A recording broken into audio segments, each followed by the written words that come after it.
The 6 servants. In former times there lived an aged queen who was a sorceress, and her daughter was the most beautiful maiden under the sun. The old woman, however, had no other thought than how to lure mankind to destruction, and when a war appeared, she said that whosoever wished to have her daughter must first perform a task or die. Many had been dazzled by the daughter's beauty and had actually risked this, but they never could accomplish what the old woman enjoined them to do, and then no mercy was shown. They had to kneel down, and their heads were struck off. A certain king's son, who had also heard of the maiden's beauty, said to his father, "Let me go there. I want to demand her in marriage." "Never," answered the king. "If you were to go, it would be going to your death." On this, the son lay down and was sick unto death, and for 7 years he lay there, and no physician could heal him. When the father perceived that all hope was over, with a heavy heart he said to him, "Go thither and try your luck, for I know no other means of curing you." When the son heard that, he rose from his bed and was well again, and joyfully set out on his way. And it came to pass that as he was riding across a heath, he saw from afar something like a great heap of hay lying on the ground. And when he drew nearer, he could see that it was the stomach of a man, who had laid himself down there, but the stomach looked like a small mountain. When the fat man saw the traveler, he stood up and said, "If you are in need of anyone, take me into your service."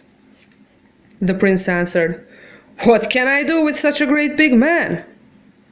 "Oh," said the stout one, "this is nothing. When I stretch myself out well, I am 3,000 times fatter."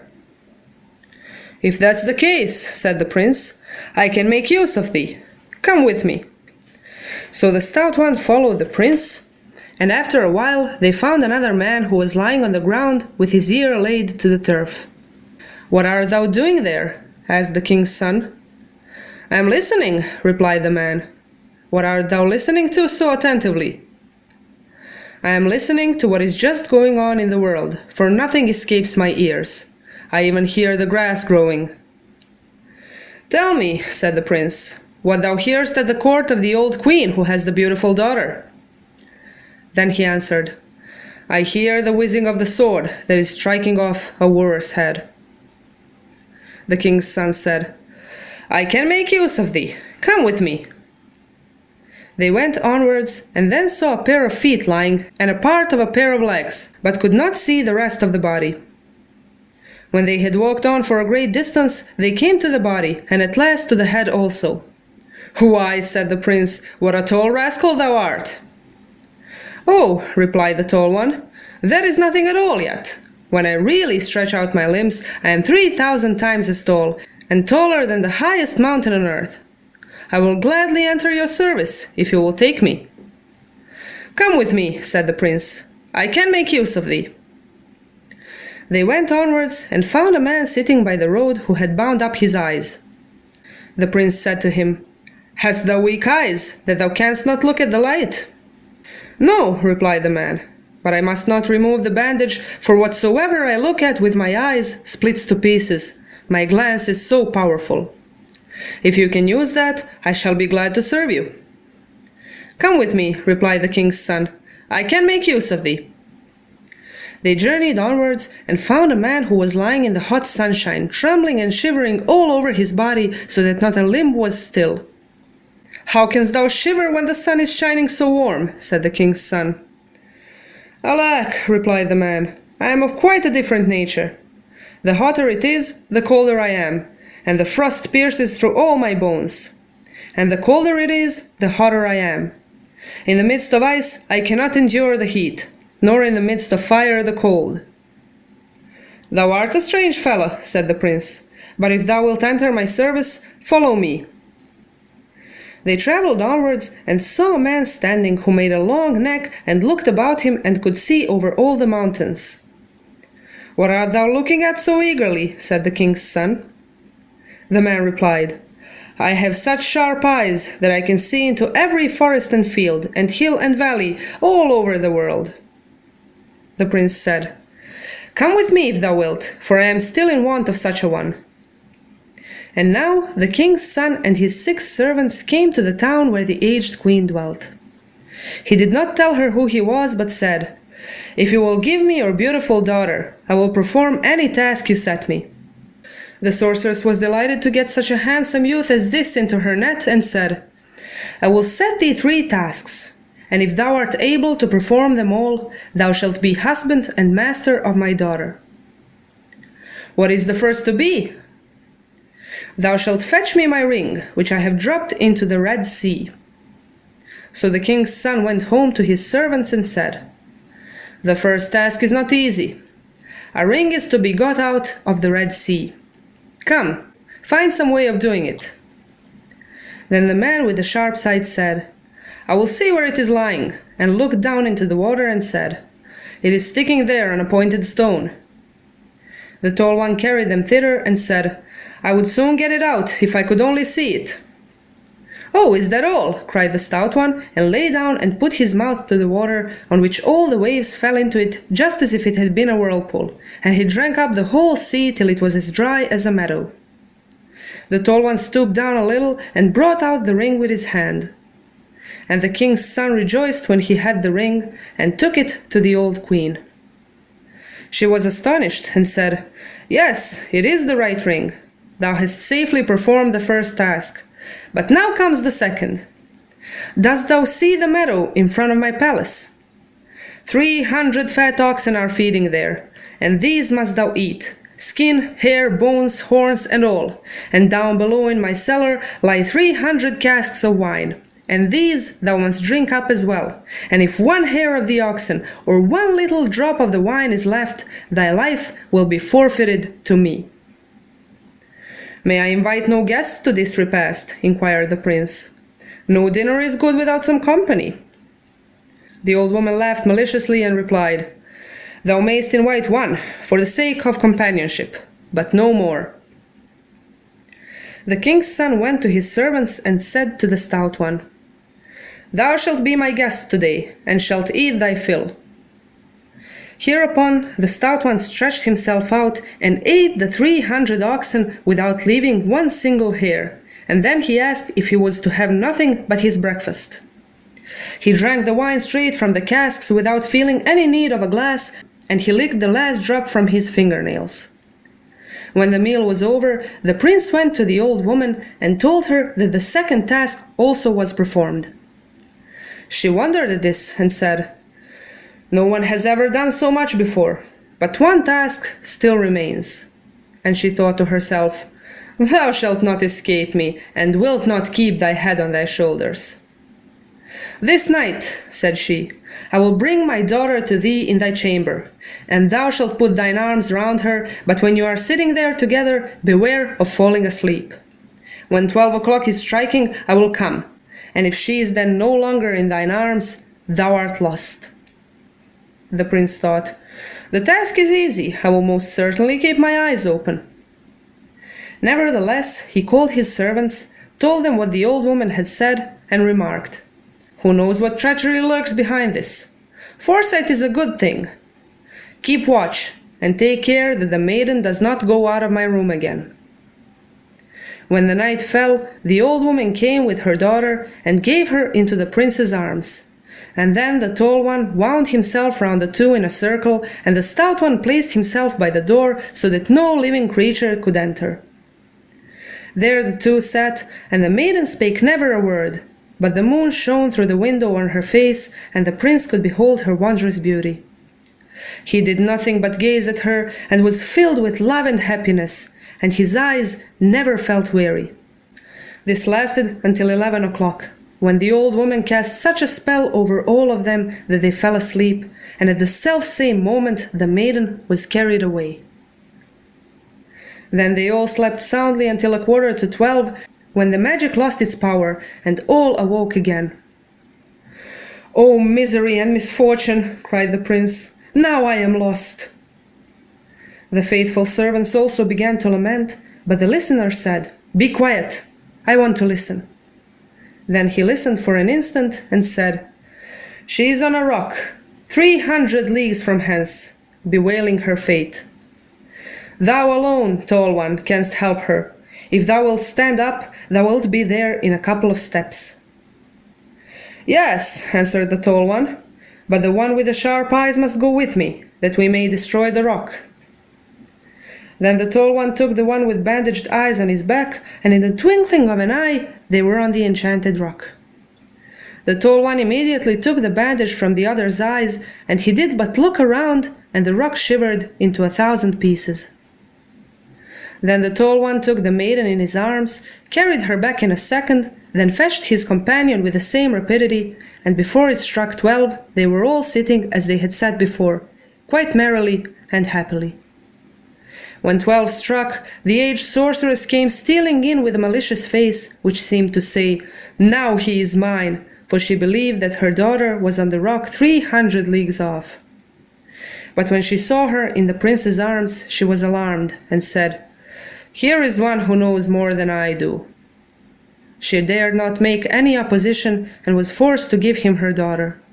But she whispered in her ear, "It is a disgrace to thee to have to obey common people, and that thou art not allowed to choose a husband to thy own liking." On this, the proud heart of the maiden was filled with anger, and she meditated revenge. Next morning she caused 300 great bundles of wood to be got together, and said to the prince that though the 3 tasks were performed, she would still not be his wife until someone was ready to seat himself in the midst of the wood and bear the fire.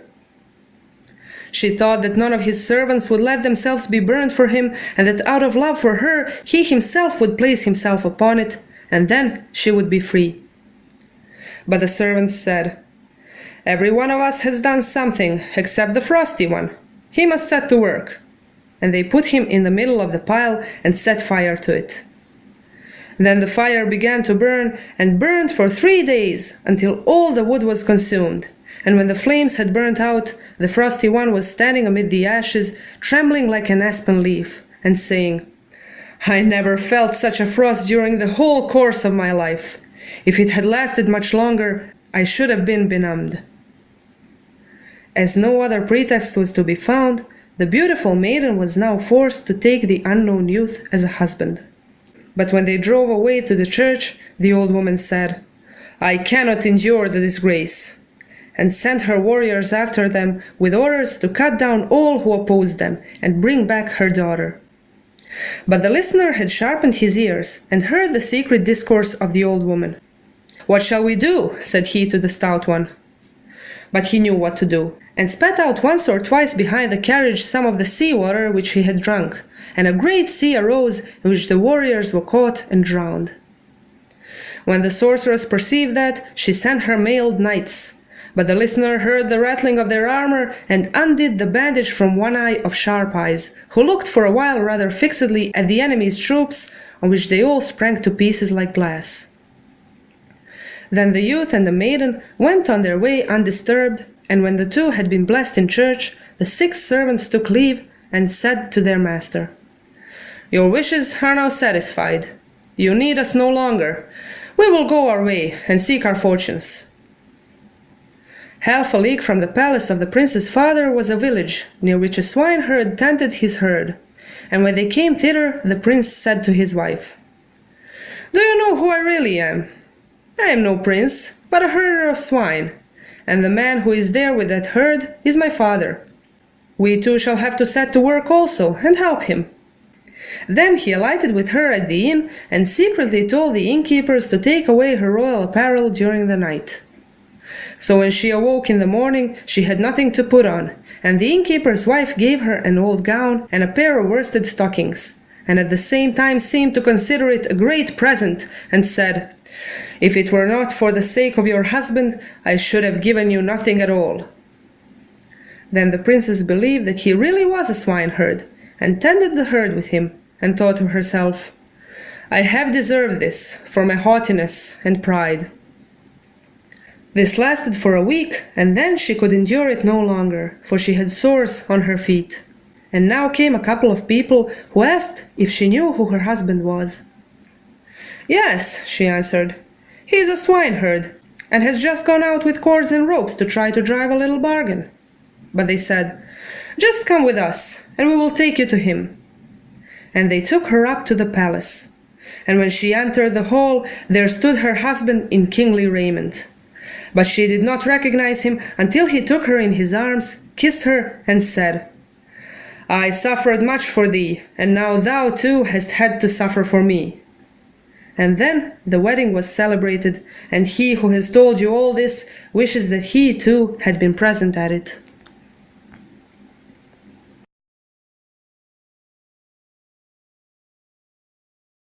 Die 6 Diener.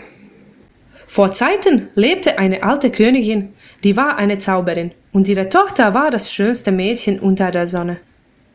Die Alte dachte aber auf nichts, als wie sie die Menschen ins Verderben locken könnte, und wenn ein Freier kam, so sprach sie, wer ihre Tochter haben wollte, müsste zuvor einen Bund, eine Aufgabe lösen, oder er müsste sterben. Viele waren von der Schönheit der Jungfrau verblendet und wagten es wohl, aber sie konnten nichts vollbringen, was die Alte ihnen auflegte, und dann war keine Gnade, sie mussten niederknien, und das Haupt ward ihnen abgeschlagen. Ein Königssohn, der hatte auch von der großen Schönheit der Jungfrau gehört und sprach zu seinem Vater: »Lasst mich hinziehen, ich will um sie werben.« »Nimmermehr«, antwortete der König. »Gehst du fort, so gehst du in deinen Tod.« Da legte der Sohn sich nieder und ward sterbenskrank und lag 7 Jahre lang, und kein Arzt konnte ihm helfen. Als der Vater sah, dass keine Hoffnung mehr war, sprach er voll Herzenstraurigkeit zu ihm: »Zieh hin und versuche dein Glück.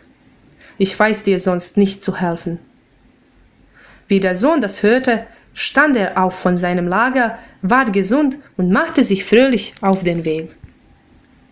Es trug sich zu, als er über eine Heide zu reiten kam, dass er von weitem auf der Erde etwas liegen sah wie einen großen Heuhaufen. Und wie er sich näherte, konnte er unterscheiden, dass es der Bauch eines Menschen war, der sich dahin gestreckt hatte. Der Bauch aber sah aus wie ein kleiner Berg.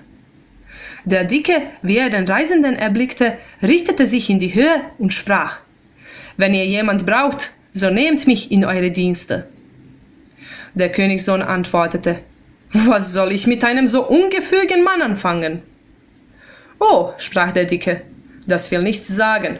Wenn ich mich recht auseinander tue, bin ich noch 3000 Mal so dick.« »Wenn das ist«, sagte der Königssohn, »so kann ich dich brauchen. Komm mit mir.« Da ging der Dicke hinter dem Königssohn her, und über eine Weile fanden sie einen anderen, der lag da auf der Erde und hatte das Ohr auf den Rasen gelegt. Fragte der Königssohn: »Was machst du da?« »Ich horche«, antwortete der Mann. »Wonach horchst du so aufmerksam?« »Ich horche nach dem, was eben in der Welt sich zuträgt, denn meine Ohren entgeht nichts, das Gras sogar höre ich wachsen.« Fragte der Königssohn: »Sage mir, was hörst du am Hofe der alten Königin, welche die schöne Tochter hat?« Da antwortete er: »Ich höre das Schwert sausen, das einem Freier den Kopf abschlägt.« Der Königssohn sprach: »Ich kann dich brauchen, komm mit mir.« Da zogen sie weiter und sahen einmal ein paar Füße da liegen und auch etwas von den Beinen, aber das Ende konnten sie nicht sehen. Als sie eine gute Strecke fortgegangen waren, kamen sie zu dem Leib und endlich auch zu dem Kopf. »Ei«, sprach der Königssohn, »was bist du für ein langer Strick?« »Oh«, antwortete der Lange, »das ist noch gar nichts. Wenn ich meine Gliedmaßen erst recht ausstrecke, bin ich noch 3000 Mal so lang und bin größer als der höchste Berg auf Erden. Ich will euch gerne dienen, wenn ihr mich annehmen wollt.« »Komm mit«, sprach der Königssohn, »ich kann dich brauchen.« Sie zogen weiter und fanden einen am Weg sitzen, der hatte die Augen zugebunden. Sprach der Königssohn zu ihm: »Hast du blöde Augen, dass du nicht in das Licht sehen kannst?« »Nein«, antwortete der Mann, »ich darf die Binde nicht abnehmen, denn was ich mit meinen Augen ansehe, das springt auseinander, so gewaltig ist mein Blick. Kann euch das nützen, so will ich euch gern dienen.« »Komm mit«, antwortete der Königssohn, »ich kann dich brauchen.« Sie zogen weiter und fanden einen Mann, der lag mitten im heißen Sonnenschein und zitterte und fror am ganzen Leibe, so dass ihm kein Glied stillstand. Wie kannst du frieren? Sprach der Königssohn, und die Sonne scheint so warm. Ach, antwortete der Mann, meine Natur ist ganz anderer Art. Je heißer es ist, desto mehr friere ich, und der Frost dringt mir durch alle Knochen. Und je kälter es ist, desto heißer wird mir. Mitten im Eis kann ich's vor Hitze und mitten im Feuer vor Kälte nicht aushalten. Du bist ein wunderlicher Kerl, sprach der Königssohn, aber wenn du mir dienen willst, so komm mit. Nun zogen sie weiter und sahen einen Mann stehen, der machte einen langen Hals, schaute sich um und schaute über alle Berge hinaus. Sprach der Königssohn, wonach siehst du so eifrig? Der Mann antwortete, ich habe so helle Augen, dass ich über alle Wälder und Felder, Täler und Berge hinaus und durch die ganze Welt sehen kann. Der Königssohn sprach, willst du, so komm mit mir, denn so einer fehlte mir noch.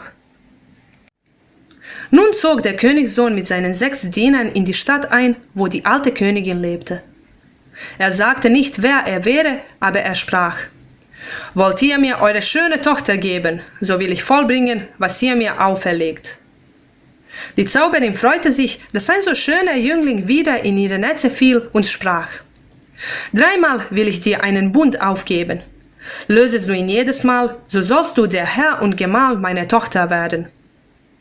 Was soll das erste sein? Fragte er. Dass du mir einen Ring herbeibringst, den ich ins Rote Meer habe fallen lassen. Da ging der Königssohn heim zu seinen Dienern und sprach, der erste Bund ist nicht leicht. Ein Ring soll aus dem Roten Meer geholt werden. Nun schafft Rat. Da sprach der mit den hellen Augen. Ich will sehen, wo er liegt, schaute in das Meer hinab und sagte, dort hängt er an einem spitzen Stein. Der Lange trug sich hin und sprach, ich wollte ihn wohl herausholen, wenn ich ihn nur sehen könnte. Wenn's weiter nichts ist, rief der Dicke, legte sich nieder und hielt seinen Mund ans Wasser. Da fielen die Wellen hinein wie in einen Abgrund, und er trank das ganze Meer aus, dass es trocken war wie eine Wiese. Der Lange bückte sich ein wenig und holte den Ring mit der Hand heraus. Da war der Königssohn froh, als er den Ring hatte, und brachte ihn der Alten. Sie erstaunte und sprach, ja, es ist der rechte Ring. Den ersten Bund hast du glücklich gelöst, aber nun kommt der zweite. Siehst du dort auf der Wiese vor meinem Schlosse, da weiden 300 fette Ochsen.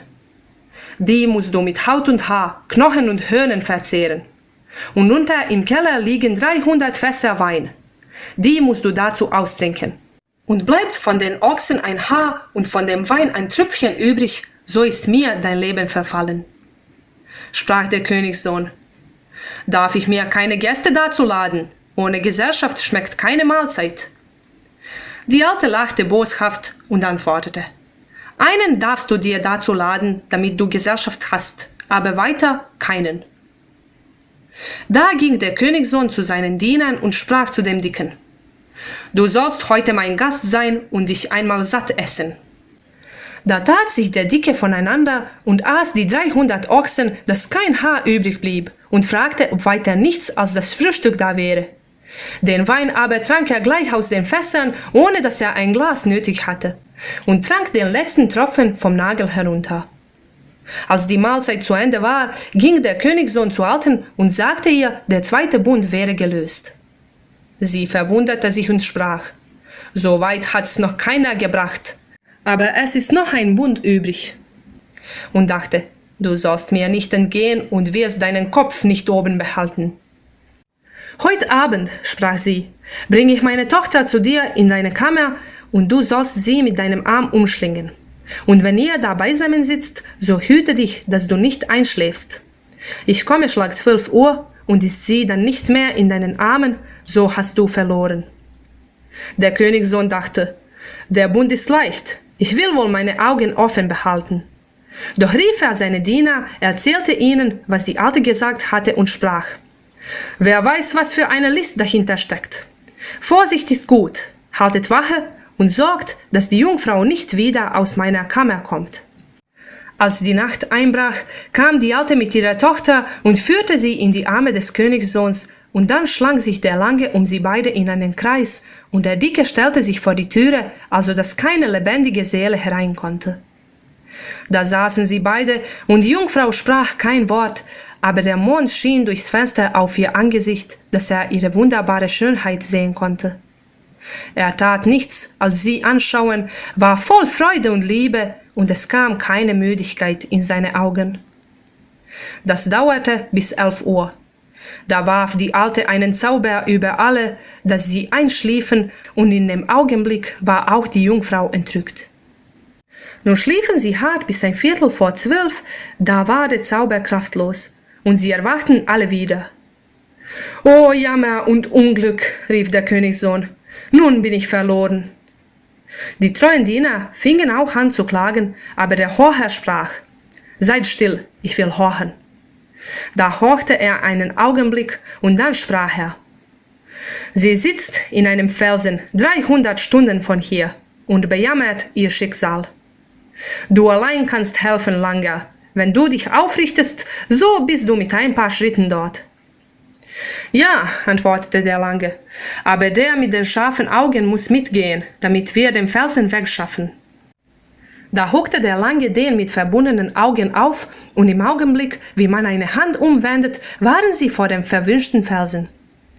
Alsbald nahm der Lange dem anderen die Binde von den Augen, der sich nur umschaute, so zersprang der Felsen in 1000 Stücke. Da nahm der Lange die Jungfrau auf den Arm, trug sie in einem Nu zurück, holte ebenso schnell auch noch seinen Kameraden, und ehe es 12 schlug, saßen sie alle wieder wie vorher und waren munter und guter Dinge. Als es 12 schlug, kam die alte Zauberin herbeigeschlichen, machte ein höhnisches Gesicht, als wollte sie sagen, nun ist er mein, und glaubte, ihre Tochter säße 300 Stunden weit im Felsen.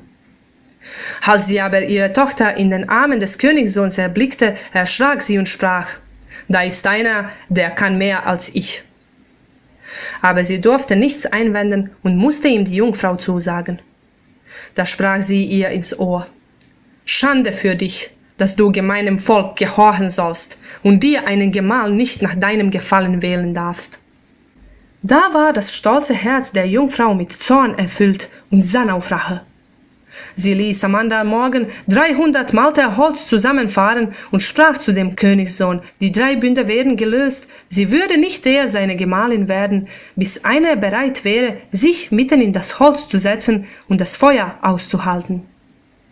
Sie dachte, keiner seiner Diener würde sich für ihn verbrennen, und aus Liebe zu ihr würde er selber sich hineinsetzen, und dann wäre sie frei. Die Diener aber sprachen, »Wir haben alle etwas getan, nur der Frostige noch nicht, der muss auch daran«, setzten ihn mitten auf den Holzstoß und steckten ihn an. Da begann das Feuer zu brennen und brannte 3 Tage, bis alles Holz verzehrt war, und als die Flammen sich gelegten, stand der Frostige mitten in der Asche, zitterte wie ein Espenlaub und sprach, »Einen solchen Frost habe ich mein Lebtage nicht ausgehalten, und wenn er länger gedauert hätte, so wäre ich erstarrt.« Nun war keine Aussicht mehr zu finden, die schöne Jungfrau musste den unbekannten Jüngling zum Gemahl nehmen. Als sie aber nach der Kirche fuhren, sprach die Alte, »Ich kann die Schande nicht ertragen«, und schickte ihr Kriegsvolk nach, das sollte alles niedermachen, was ihm vorkäme, und ihr die Tochter zurückbringen. Der Horcher aber hatte die Ohren gespitzt und die heimlichen Reden der Alten vernommen. »Was fangen wir an?«, sprach er zu dem Dicken, aber der wusste Rat. »Spie einmal oder zweimal hinter dem Wagen einen Teil von dem Meerwasser aus, das er getrunken hatte, da entstand ein großer See, worin die Kriegsvölker stecken blieben und ertranken.« Als die Zauberin das vernahm, schickte sie ihre geharnischten Reiter, aber der Horcher hörte das Rasseln ihrer Rüstung und band dem einen die Augen auf, der guckte die Feinde ein bisschen scharf an, da sprangen sie auseinander wie Glas. Nun fuhren sie ungestört weiter, und als die beiden in der Kirche eingesegnet waren, nahmen die 6 Diener ihren Abschied und sprachen zu ihrem Herrn, »Eure Wünsche sind erfüllt. Ihr habt uns nicht mehr nötig. Wir wollen weiterziehen und unser Glück versuchen.« Eine halbe Stunde vor dem Schloss war ein Dorf, vor dem hütete ein Schweinehirt seine Herde. Wie sie dahin kamen, sprach er zu seiner Frau, »Weißt du auch recht, wer ich bin?« Ich bin kein Königssohn, sondern ein Schweinehirt. Und der mit der Herde dort, das ist mein Vater. Wir zwei müssen auch daran und ihm helfen hüten. Dann stieg er mit ihr in das Wirtshaus ab und sagte heimlich zu den Wirtsleuten, in der Nacht sollten sie ihr die königlichen Kleider wegnehmen. Wie sie nun am Morgen aufwachte, hatte sie nichts anzutun, und die Wirtin gab ihr einen alten Rock und ein paar alte wollene Strümpfe. Dabei tat sie noch, als wär's ein großes Geschenk und sprach: »Wenn ich euer Mann wäre, hätte ich's euch gar nicht gegeben.« Da glaubte sie, er wäre wirklich ein Schweinehirt und hütete mit ihm die Herde und dachte: »Ich habe es verdient, mit meinem Übermut und Stolz.« Das dauerte 8 Tage. Da konnte sie es nicht mehr aushalten, denn die Füße waren ihr wund geworden. Da kamen ein paar Leute und fragten, ob sie wüsste, wer ihr Mann wäre.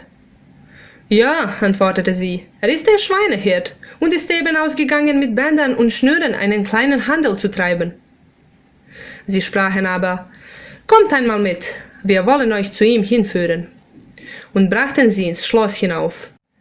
Und wie sie in den Saal kam, stand da ihr Mann in königlichen Kleidern. Sie erkannte ihn aber nicht, bis er ihr um den Hals fiel, sie küsste und sprach: »Ich habe so viel für dich gelitten, da hast du auch für mich leiden sollen.« Nun war erst die Hochzeit gefeiert, und der es erzählt hat, wollte er wäre auch dabei gewesen.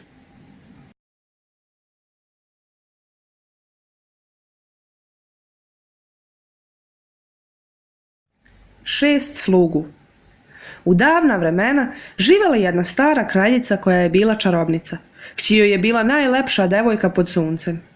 No starica nije mislila ni na što drugo do kako da ljude namami u propast, te kad bi došao neki prosac rekla bi: ko želi da dobije ruku njene kćeri, mora da prethodno reši jedan zadatak, ili će ne reši li ga umreti.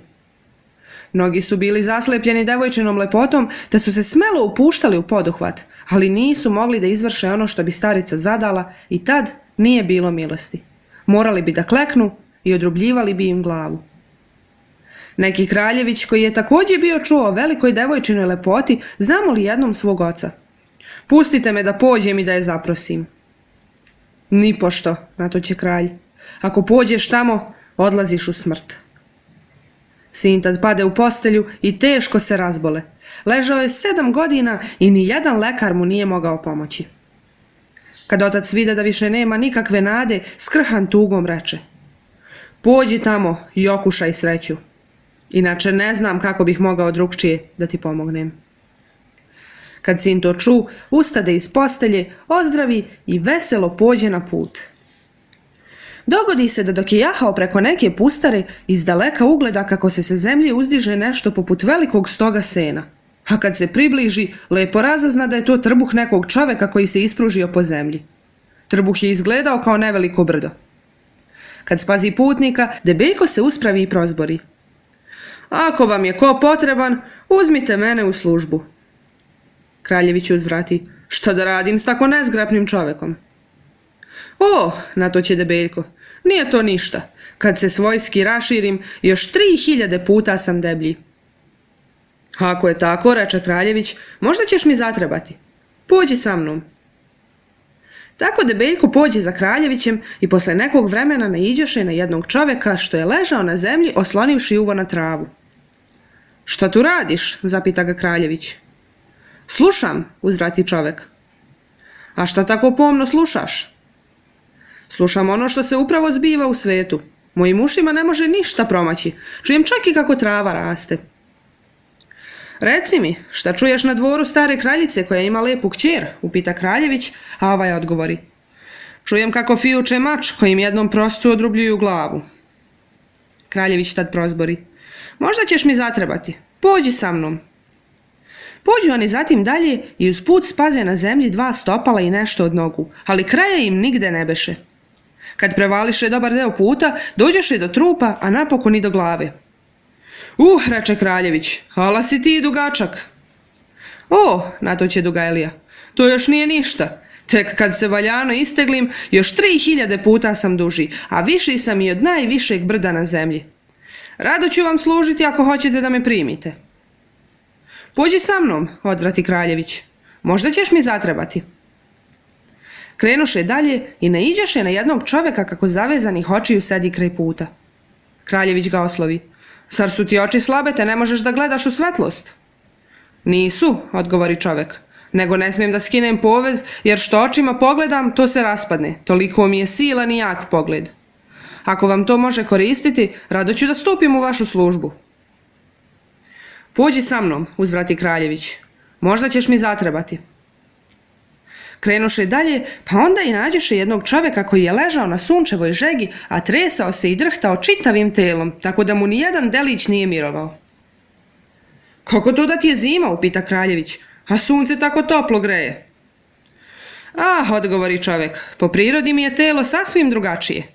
Što je toplije, to ja više zebem i mraz mi prodire kroz sve kosti, a što je hladnije, to je meni toplije. Usred leda ne mogu da izdržim od žege, a usred vatre od hladnoće. Čudan si mi ti, momak, reče Kraljević, no ako želiš da mi služiš, pođi sa mnom. Pođoše zatim dalje i spaziše gde neki čovek stoji pa istežući vrat, obazire se i gleda preko svih brda. Kraljević ga upita, šta to osmatraš tako pomno? Čovek odgovori, imam toliko dobre oči da sam kadar da gledam preko svih šuma i planina i kroz čitav svet. Kraljević reče, ako želiš pođi sa mnom, jer mi samo takav još nedostaje. Zatim Kraljević sa svojih 6 sluga uđe u grad u kojem je živela stara kraljica.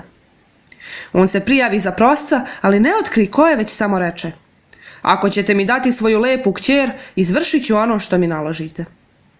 Čarobnica se obradova što je u mrežu opet upao tako lep mladić te reče, 3 put ću ti postaviti po jedan zadatak. Ako ih rešiš, postaćeš gospodar i muž moje kćeri. Koji je prvi? Zapita on. Da mi doneseš prsten koji sam ispustila u Crveno more. Kraljević tada ode svojim slugama i reče, prvi zadatak nije lak. Iz Crvenog mora treba izvaditi jedan prsten. Pomozite mi sad. Na to onaj s dobrim očima reče, pogledat ću gde se nalazi. Pa pogleda u more i prozbori. Eno ga gde visi okačeno jednu šiljatu stenu. Dugailija sve njih odnese tamo i reče, ja bih ga lako izvadio, kad bih samo mogao da ga vidim.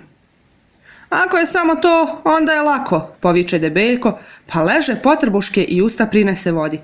Talasi počeše da sukljaju usta kao u kakvu provaliju i on ispi čitavo more, tako da ono bi suvo kao livada. Dugailija se malo savi i rukom izvadi prsten. Kraljević se obradova kad uze prsten i odnese ga starici. Ona se zgranu i prozbori. Da, to je pravi prsten. Prvi zadatak si sretno rešio, ali sad dolazi i drugi. Vidiš li, tamo na livadi pred mojim zamkom pase 300 debelih volova. Njih ćeš sve morati da slistiš zajedno sa kožom i dlakom, kostima i rogovima. A dole u podrumu nalazi se 300 buradi vina. Sve vino ćeš uz to morati da ispiješ. Ostane li od volovama i dlačica, a od vinama i kapljica, ode ti glava. Kraljević reče da je razumeo pa upita. Mogu li da pozovem kojeg gosta? Bez društva nikakva gozba ne prija. Starica se zlurado nasmeja i odgovori, da bi imao društvo jednog možeš da pozoveš, ali ni jednog više. Zatim Kraljević ode svojim slugama i reče Debeljku, danas ćeš biti moj gost, da se jednom vala i ti sit najedeš. Tad se Debeljko raširi i pojede 300 volova tako da ne ostani dlačice i kad to slisti zapita da li ima još što god osim tog doručka. Vino je pio iz samih buradi te mu ni čaša nije bila potrebna i tako ih isprazni do posljednje kapi. Kad je gozba privedena kraju, Kraljević ode do starice i reče joj kako je i drugi zadatak rešen. Ona se začudi i reče, tako daleko još niko nije dogurao, ali ostao je još jedan zadatak. I pritom pomisli, nećeš se ti meni izmigoljiti, nećeš ti izvući živu glavu. Večeras, počeo ona glasno, ja ću dovesti svoju kćer u tvoju sobu i ti ćeš je zagrliti. I dok tako zajedno budete sedeli, čuvaj se da ne zaspiš. Ja ću doći kad izbije 12 i ako ona tad ne bude više u tvom naručju, ode ti glava. Kraljević pomisli da je zadatak lak i da oči svakako neće sklopiti. Ipak, on pozva sluge i ispriča im što je starica kazala te reče. Ko zna kakvo li se lukavstvo iza toga krije. Opreznost nije na odmet. Zato mora da se stražari i pazi da se devojka ne iskrade iz moje sobe. Kad se spusti noć, eto ti starice gde vodi kćerku koju onda spusti u kraljevićevo naručje. A čim ona ode, Dugailija se obavi oko njih dvoje dok Debeljko stade pred vrata tako da niko živi nije mogao ući. Tako su njih dvoje sedeli i devojka ne izusti ni reči. No mesec je kroz prozor bacao jasne zrake na njeno lice, te je kraljević mogao da vidi njenu čudesnu lepotu. Prepun radosti i ljubavi, on nije skidao pogleda sa nje, pa mu se umor uopšte nije uvlačio u oči. To je potrajalo sve do 11 časova.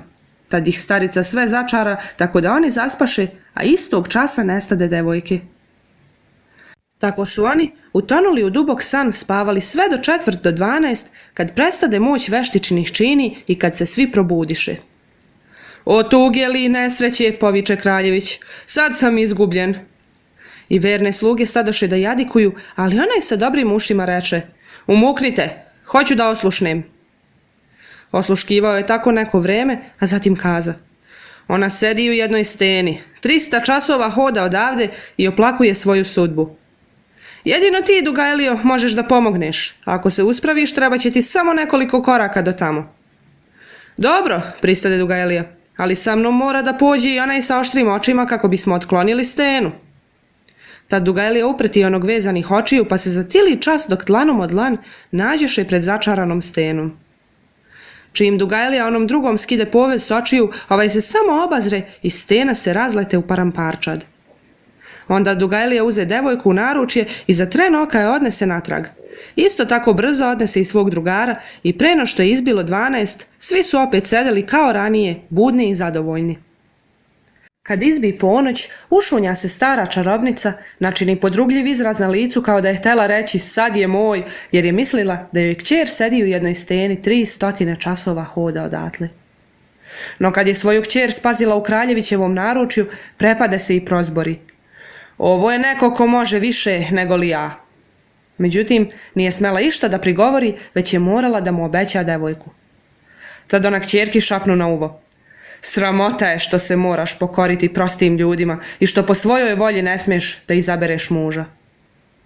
Na te reči se oholo devojčino srce ispuni gnevom i ona poče da smišlja osvetu. Naredi da se sutradan doveze 300 hvati drva, pa kraljeviću reče da su 3 zadatka izvršena, ali da neće postati njegova žena sve dok neko ne bude spreman da sedne usred drva i izdrži vatru. Mislila je da nijedan od njegovih sluga neće hteti da umjesto njega izgori, te će on sam iz ljubavi prema njoj sesti sred lomače, pa će se ona na taj način osloboditi. No sluge rekoše, svaki od nas je ponešto učinio, samo onaj zimljivko još nije. Sad je na njega red. Pa onoga što mu je usred žege hladno staviše na gomilu drva, a drva zapališe. Vatra tad poče da gori i gorela je 3 dana dok sva drva ne dogoreše, a kad se plamen ugasio, zimljivko je stajao sred pepela, drhtao poput jasikinog lista i govorio, ovakvu hladnoću nisam izdržao otkako sam živ. Da je duže potrajalo, ukočio bih se. Sad se više nije mogao naći bilo kakav izlaz, te je lepa devojka morala da za muža uzme nepoznatog mladića. Ali kad su se oni povezli u crkvu, starica reče, nisam kadra da otrpim tu sramotu. Te za njima posla svoju vojsku koja je trebalo da pobije sve one koji joj se ispreče na putu i da joj vrati kćer. Međutim, one što dobro čuje načuli uši i ču reči koje je starica kriomice izgovorila. Šta da radimo, oslovi on Debeljka. No ovaj se brzo snađe, pa iza kola s devojkom i kraljevićem jednom ili 2 put ispljunu po jedan deo one morske vode koju je popio, a od toga nastade veliko jezero u kojem se sva vojska podavi. Kad čarobnica to saznade, posla svoje oklopljene konjanike, no onaj sa dobrim ušima ču zveket njihove opreme, te onome sa silnim pogledom skide povez s očiju. Ovaj pogleda neprijatelj je malo oštrije, te se oni rasprsnuše kao staklo. Mladenci tako nesmetano nastaviše put i kad se njih dvoje venčaše u crkvi, 6 slugu dođe da se oprosti od svog gospodara zboreći mu.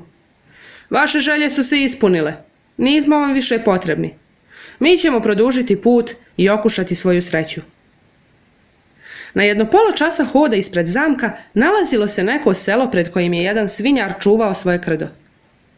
Kad se tu nađoše, kraljević zapita svoju ženu. Znaš li ti u stvari ko sam ja? Nisam ja kraljević, već svinjar, a onaj tamo sa krdom, to mi je otac. I nas dvoje treba da se latimo posla i da mu pomognemo pri čuvanju krda. zatim skupa s njom odsede u krčmi, a posluzi potajno reče da joj noću ukradu kraljevsko ruho. Ujutro kad se mlada probudi, ne nađe ništa da obuče, te joj krčmarica dade neku staru haljinu i par starih vunenih čarapa. Pritom se još pravila kao da joj je poklonila Bog zna šta, pa reče: da nije vašeg muža, ne bih vam to čak ni dala. Ona tada poverova da je kraljević odista svinjar, pa poče s njim čuvati krdo, misleći: to sam i zaslužila svojom nadmenošću i ohološću. Potrajalo je to tako 8 dana, a onda ne mogaše više da izdrži, jer su joj noge bile prekrivene ranama. Tad naiđoše neki ljudi i zapitaše da li ona zna ko je njen muž. Znam, odgovori ona, on je svinjar, a baš je izašao da malo trguje trakama i vrpcama. No oni rekoše: pođite sa nama, odvešćemo vas k njemu. Pa je odvedoše u zamak. Kada nastupi u dvoranu, spazi svog muža u kraljevskom ruhu. Međutim, ona ga nije prepoznala sve dok je on nije zagrlio, poljubio i rekao: toliko sam propatio zbog tebe, pa je trebalo da i ti propatiš zbog mene. I tek tada se proslavi prava svadba, a onaj što je ovo ispripovedao, voleo bi da je i sam bio na tom slavlju.